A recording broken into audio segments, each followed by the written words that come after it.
Dia tuh rambutnya kan ini ketutup nih sebelah segini rambutnya. Terus rambutnya ikal segini kan. Udah keluar tuh sekali tuh, udah cerot kan ya. Nah, ini anak siapa lagi ya malam-malam datang gitu kan ya. Terus dia gini tangannya gini. Kayak ngajak main gitu kan, tapi dia nggak ngomong. Dilarang dong sama tetangganya. Mas, emang ngekos di atas katanya. Iya, Bu. Lah, itu makan kosong, berarti sendirian dong Mas tidur di situ. Lah, Selamat datang di Tabu Cerita Berhantu.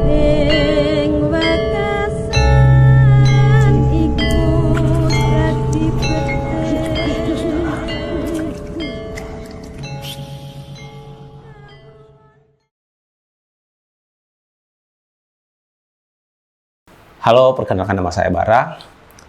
Kegiatan saya sehari-hari freelance sih, ikut-ikut syuting. Nah, saya tuh punya cerita nih ya. Dari Medan ke Jakarta ya. Dari Medan ke Jakarta itu di umur 18 tahun. 2010.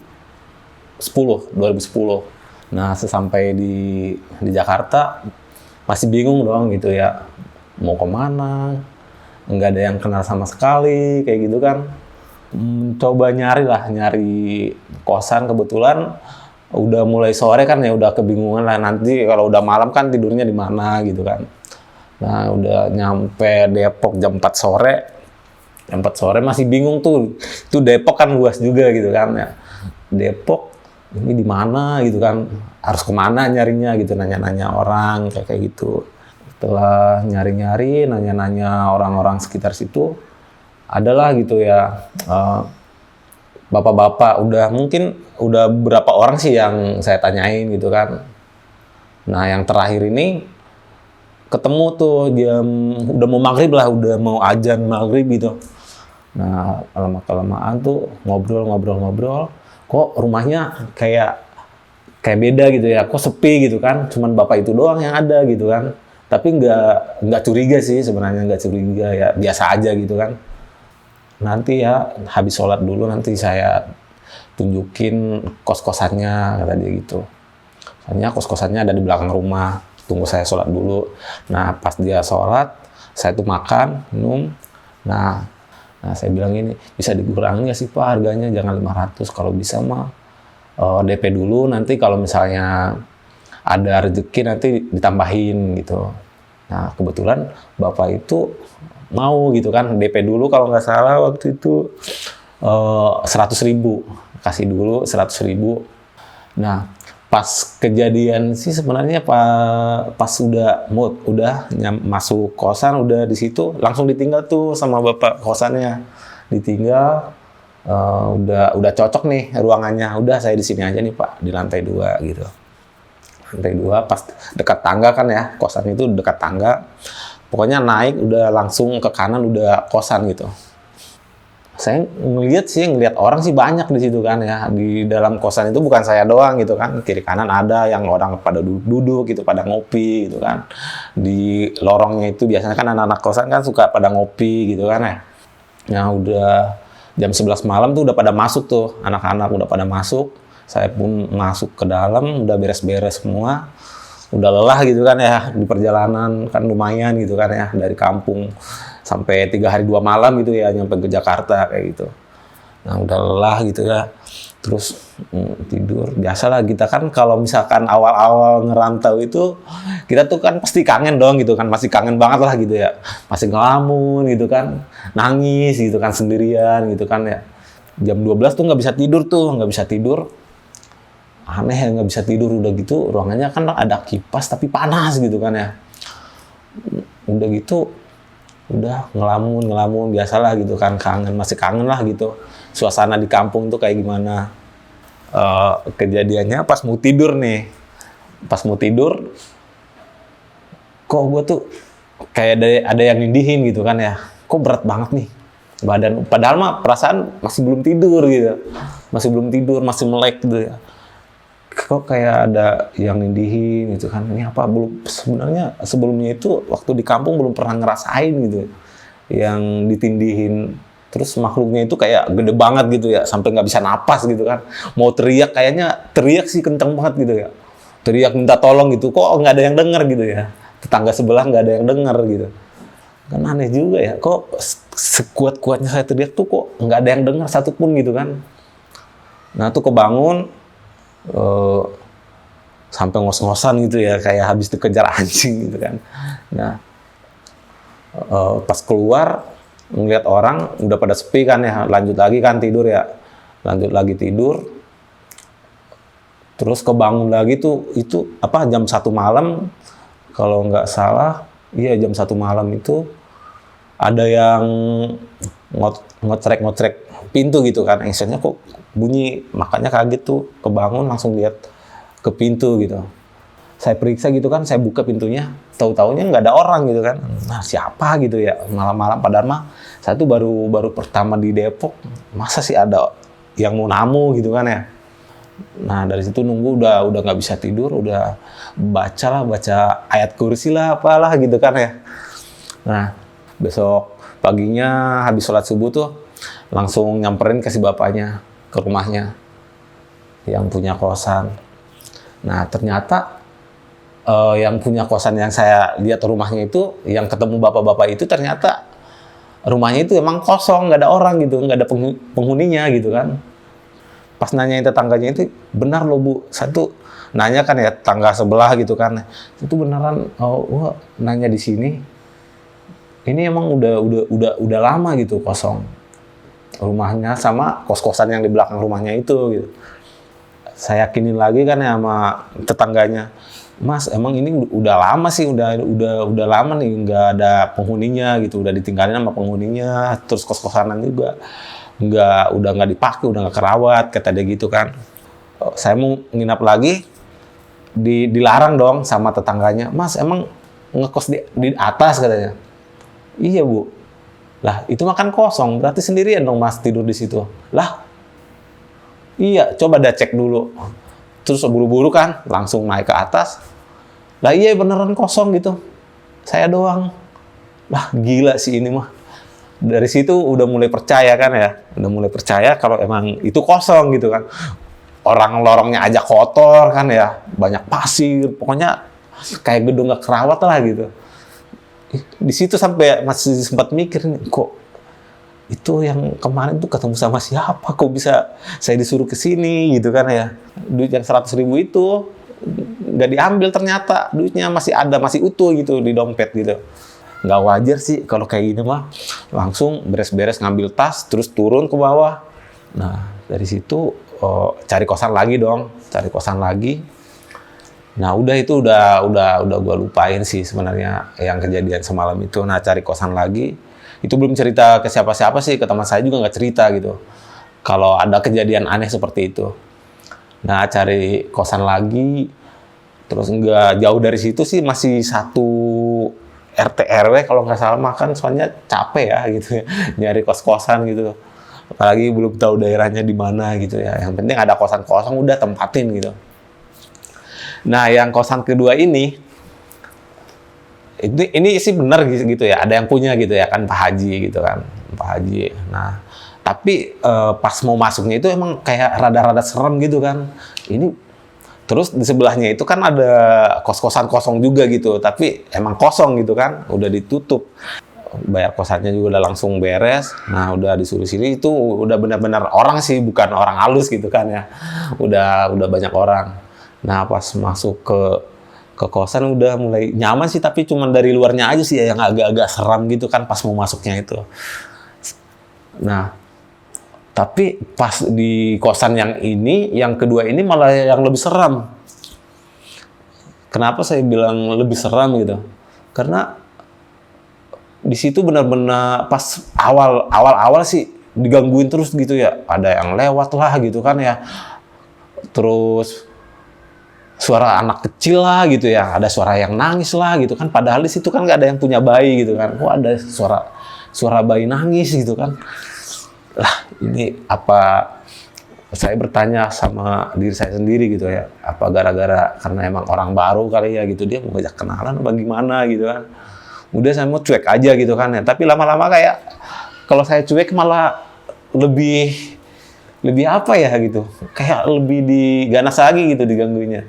Nah setelah itu udah satu malam itu emang udah digangguin itu kayak lewat-lewat lah, yang ngocrek-ngocrek kayak pintu dicakar-cakar gitulah gitu kan. Tapi di situ belum nampakin wujudnya sih dia kayak gimana. Terus malam keduanya memang siangnya juga nggak nanya sih sama Pak Hajinya, yang punya kosan gitu, nggak nanya lah gitu sama orang-orang situ, lu ngerasain kayak gini nggak, kamu ngerasain kayak gini nggak, soalnya kan masih belum kenal gitu kan ya, udah masih malu lah untuk cerita-cerita kayak gitu kan, ntar disangkanya halu lagi kan kayak gitu. Nah pas di malam kedua, di malam kedua ini itu udah benar-benar nampakin diri sih sebenarnya. Nah saya tuh kan gerah gitu ya, di dalam kosan itu gerah banget gitu kan, buka baju, terus itu pintu saya buka setengah gitu kan, biar anginnya masuk gitu. Nah biar anginnya tuh masuk, tidur gini kan, melek gitu kan di kasur sambil main HP. Lihat di situ ada tuh anak kecil nongol gitu di pintu, seumuran umur 6 tahun lah gitu lah. Dia tuh pakai baju dress segini kayak anak Belanda gitu. Iya. Anak-anak Belanda, terus rambutnya segini panjangnya, terus pondinya segini, tapi pucat mukanya. Terus dia gini, tangannya gini. Kayak ngajak main gitu kan, tapi dia nggak ngomong. Saya malah ngomong gini, Dek, mau cari siapa? Emang ibunya kemana? Kok diam gitu kan, dia diam gini doang. Nah, ini anak siapa lagi ya, malam-malam datang gitu kan ya. Nah, saya tuh berdiri, nyamperin dong. Lah, dia tuh jalan arah ke kiri gitu. Dia jalan, pas saya lihat nggak ada. Kok hilang gitu? Ini bocah yang tadi kemana ya? Cepat banget perginya jalannya. Pas lihat ke bawah nggak ada orang, bingung juga nih ya, anak siapa lagi ya. Terus masuk lagi kan, tutup lah, ya udahlah. Nah dari situ malamnya jam 1 malam nih kebangun lagi, itu ada suara cewek tuh ngetuk pintu juga kan, suara cewek tapi nggak jelas gitu. Saya aja nggak bisa untuk mengkonsumsi gitu, suaranya tuh nggak bisa ditiru gitu kan ya, nggak bisa, sampai sekarang itu nggak bisa saya tiru gitu suaranya kayak gimana. Dia tuh rambutnya kan ini ketutup nih sebelah segini rambutnya, terus rambutnya ikal segini kan, tapi bajunya lusuh gitu ya, lusuh banget gitu. Tapi matanya itu sembab nih sebelah, tapi yang mata yang ini, yang sebelah kanan itu nggak kelihatan, ketutup rambut gitu kan ya. Itu benar-benar takut sih, saya tuh benar-benar takut, ini siapa gitu kan, kaget dong, baru pertama ngeliat yang kayak gitu kan. Terus hilang lagi gitu. Nah saya tidur, udah mulai tidur ya, saya baca doa tuh terus tidur. Kok kayak mimpi, gue ngerasa tuh di samping saya tuh ada yang tidur gitu, kayak orang beneran gitu. Dia tuh tidur di samping saya gini. Jadi rambutnya itu kena ke sini gitu kan. Berasa lah gitu ya, rambutnya panjang gitu. Nah di situ udah mulai bisa tidur lah, udah mau subuh gitu kan ya, udah nggak ada. Nah besok paginya, kalau di pikiran saya segini sih, gue lebih takut sih sama orang daripada sama hantu kan gitu ya. Nah kalau orang kan bisa saja dia tuh kan mau nodong kita lah gitu kan ya, malam-malam gitu kan, dia daripada hantu lebih takut sih sebenarnya sama orang gitu. Nah di malam ketiga itu malam udah di situ udah mulai tuh mimpi basah gitu kan ya. Masa mimpi basah dalam satu malam itu bisa berkali-kali pas mimpi basahnya. Nah saya tuh ketemu dulu nih sama si Kuntinya itu ya, tapi si Kuntinya itu kan memang udah berwujud dengan paras yang cantik gitu kan.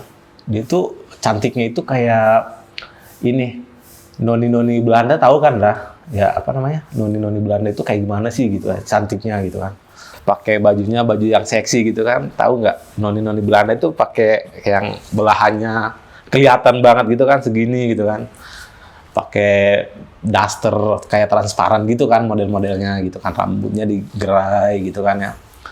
Nah udah masuk kamar, udah dari situ udah nggak ada ngobrol-ngobrol sih. langsung tiduran, rebahan gitu, udah langsung ciuman gitu kan. Ciuman, terus udah menikmatin aja sih ya. Terus udah bajunya saya buka gitu kan. Terus saya buka, udah kita tuh kayak orang pacaran lah gitu ya, kayak udah suami istri sih gitu. Udah ciuman, ngeraba-raba, pelukan tuh bener-bener kayak pelukan. Ini kayak mimpinya itu kayak lagi di surga gitu ya. Nah, karena ceweknya itu kulitnya tuh benar-benar mulus banget gitu ya. Mulus banget lah. Kulitnya tuh putih, mulus gitu. Dari ujung rambut sampai ujung kaki itu mulus banget. Itu benar-benar mulus. Nah, dari situ udah mulai kan ya, udah cipokan gitu kan. Cipokan, terus bukaan gitu kan, udah buka. Udah. Dan dia tuh kan kayak kita tuh kalau pada manusia biasa gitu ya, sama halnya kayak gitu kan, ganti-gantian gitu kan posisinya. Kadang dia di atas, saya di bawah gitu kan. Saya di atas, dia di bawah gitu. Udah keluar tuh sekali tuh, udah cerot kan ya, udah lemas gitu kan ya. Terus dia tuh pergi gitu, nggak tahu tuh pergi. Terus dia balik lagi dia tuh dandan lagi seperti baju biasa gitu kan. Dia ngajak lagi tuh, padahal mah saya kan udah lemas dong gitu kan ya. Kayak gimana sih cewek ngerangsang cowok itu kayak gimana sih gitu kan. Udah dielus-elus gitu kan ya, dicium-ciumin gitu, dipegang-pegangin gitu, dan diraba-raba lah gitu dadanya. Dada saya tuh diraba-raba sama dia. Terus udah gitu kan, naik lagi dong gitu kan, nafsu lagi gitu kan. Udah main lagi kan, bergulat lagi. Terus udah sampai seterusnya kayak gitu, sampai 5 kali seperti itu gitu kan. Benar-benar menikmati itu kayak nyata gitu ya. Saya tuh bersetubuh sama orang Belanda gitu, noni-noni gitu ya. Noni-noni Belanda loh, ini saya peluk tuh udah berasa banget tuh meluknya, udah peluk gitu kan. Dia di atas tuh berasa kayak lagi didudukin gitu kan ya. Didudukin, bener-bener didudukin. Terus ciumannya kayak beneran ciuman gitu. Kayak bahkan pas saya sadar sama bangun tidur, saya tuh masih ngerasain gitu kan, tapi bener-bener baju saya kebuka. Ini kebuka semua. Nah, pas besok paginya, nanya dong gitu kan sama orang-orang sekitar situ kan, di warung kan biasanya kan pada rame gitu kan, nanya. Ini sering 3 hari ini sering digangguin.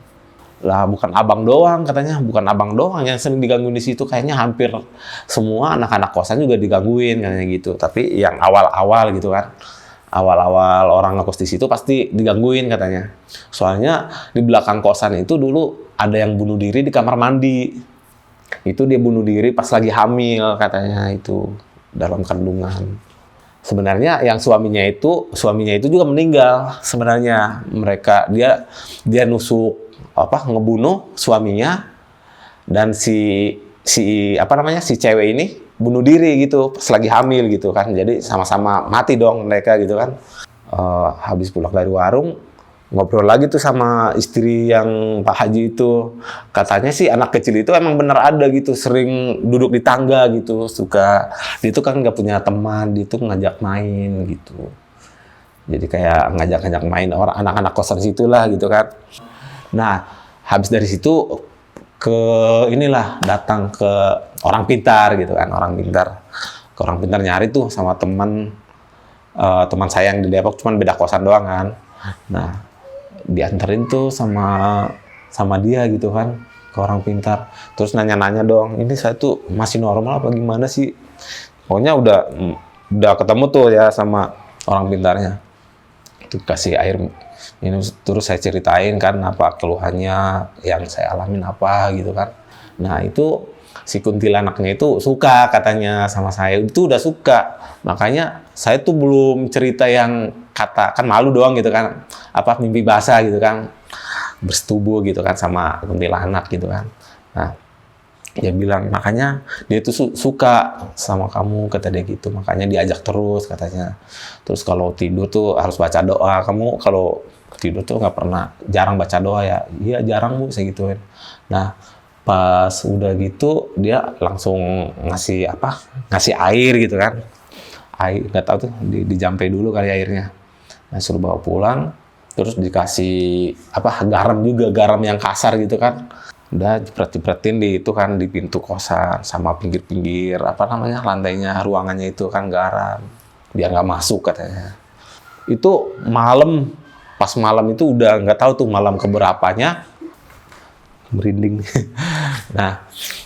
Nah itu tuh yang paling serem tuh itu sempat pas malam kok suasana kosan itu kan kok tiba-tiba ordengnya tuh apa namanya kayak ketiup angin gitu kan, angin kencang gitu kan, hawanya nggak enak tuh pas bangun.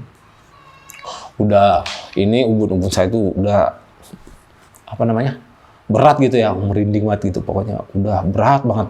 Terus itu pintu ada yang lempar gitu kan ya, pintu kan ada kacanya dikit, terus masuk tuh bolong, tapi nggak pecah semua, jadi segede batu itu aja masuk.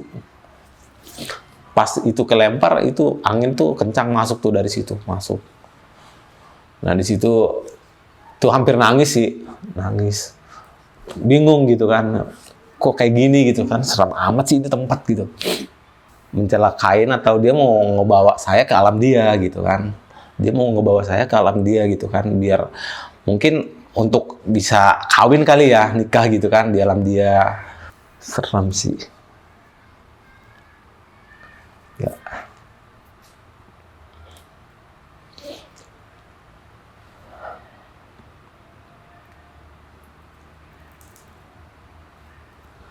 Dan akhirnya, tapi kok saya merasa sedih gitu kan ya. Nah nyampe ke rumah si ibu, nah di situ tuh nggak tahu tuh dimandiin kembang gitu kan. Terus nggak boleh pulang dulu gitu ke kosan. Nah di situ tuh baru sadar tuh yang tadinya saya tuh nggak percaya gitu kan ya kalau ada kuntilanak, masa ya sih suka sama manusia gitu kan, nggak mungkin banget gitu. Disuruh sholat dong, suruh sholat gitu. Udah sholat isya belum. Terus sholat, kayak suara burung tuh di jendela gitu ya, pada nongol gitu di jendela tuh, suara burung banyak banget gitu. Nah kata si ibunya, ini gara-gara kamu nih, kamu kesini. Padahal kan saya tuh disuruh kan ya ke tempat si ibu itu gitu kan. Ini kamu harus pulang nih, disuruh pulang dong malam-malam gitu kan ya dari rumahnya. Saya mah takut nih anak saya yang dibawa, daripada anak saya yang dibawa mendingan kamu aja, kata dia gitu. Nah coba kamu lihat ada di situ di bawah meja katanya. Nemu di situ botol dibungkus pakai tisu. Padahal kita tuh nggak kemana-mana ya, dia juga. Kok tiba-tiba ada gitu. Isinya itu garam warna hijau, tapi wangi. Jam 6 pagi, kamu harus mandi pakai ini, katanya gitu. Udah, nggak usah banyak tanya, udah langsung balik. Saya nunggu dulu di jalan sampai jam 6, baru